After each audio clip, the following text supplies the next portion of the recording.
और अब बड़ी खबर का रुख करेंगे झारखंड से। झारखंड के बोकारो में साधुओं से मारपीट की गई है। बच्चा चोर समझकर भीड़ ने साधुओं को पीटा।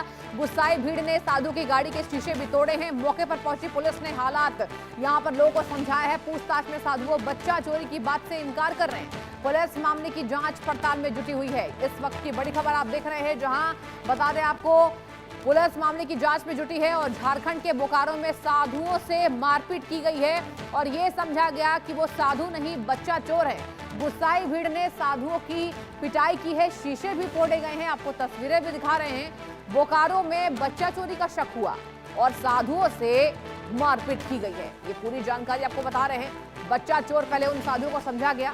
हालांकि साधुओं से जब पुलिस मौके पर पहुंचकर पूछती है तो साधुओं ने साफ इनकार किया कि हम साधु हैं, हम बच्चा चोर नहीं हैं।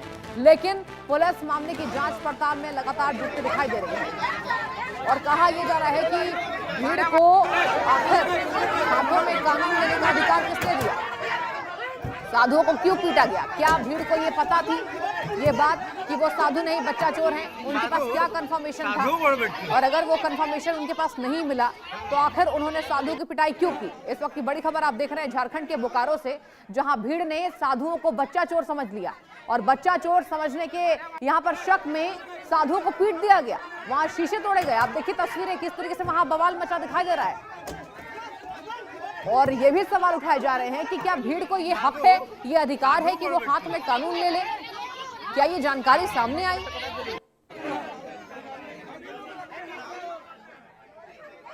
और चलिए पूरी जानकारी लेंगे। हमारे संवाददाता मनीष मेहता फोन लाइन के जरिए हमसे जुड़ चुके हैं। मनीष, पूरी जानकारी बताइए। बच्चा चोरी का क्या शक था और असल में क्या निकलकर सामने आया अब तक जांच में?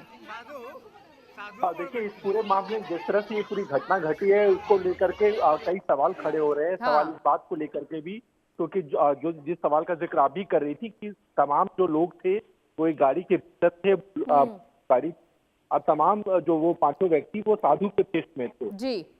साधुओं का कहना यह है कि वो बकायदा आगे का रास्ता पूछ रहे थे और इसी दरमियान कुछ लोगों ने ये हल्ला कर दिया कि बच्चे चोरी की कोशिश की जा रही है। और उसके बाद आसपास के जो ग्रामीण है वो इकट्ठा होते गए और फिर ये भीड़ अचानक जो है वो भीड़ में तब्दील हो गई और इनकी संख्या इतनी ज्यादा थी कि उसके बाद इन्होंने बकायदा साधुओं की पिटाई कर दी। हालांकि जो है प्रशासन ये कह रहा है कि ये महज अफवाह है और इसके आधार पर जो है प्रशासन ने बीच बचाव करके उन साधुओं को जो है अपने कस्टडी में लिया, उन्हें वहां से निकाला भीड़ से।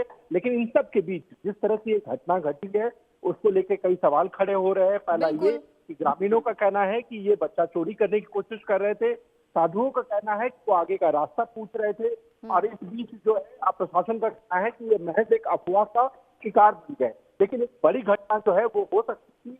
मॉब लिंचिंग की भी कोशिश, जिस तरह से भीड़ आक्रोशित थी, निश्चित रूप से कहा जा सकता है कि यहाँ का एडमिनिस्ट्रेशन ने काफी हद तक सिचुएशन को कंट्रोल करते हुए मॉब लिंचिंग होने से उन्हें बचा दिया।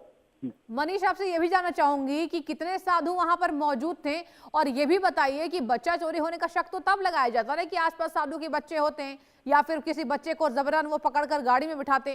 क्या ऐसे वहां पर तस्वीर देखी गई? आखिर किस तरीके से शक हुआ?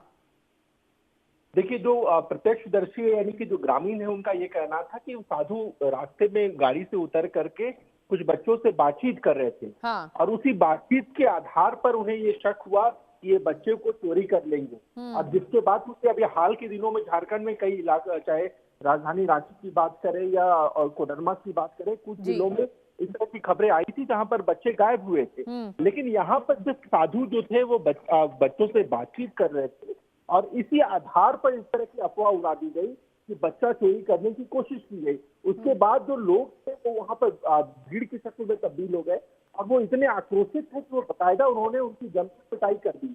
लेकिन इस पूरे मामले में एक बड़ी घटना यह हो सकती थी, जैसा हमने महाराष्ट्र में भी देखा था।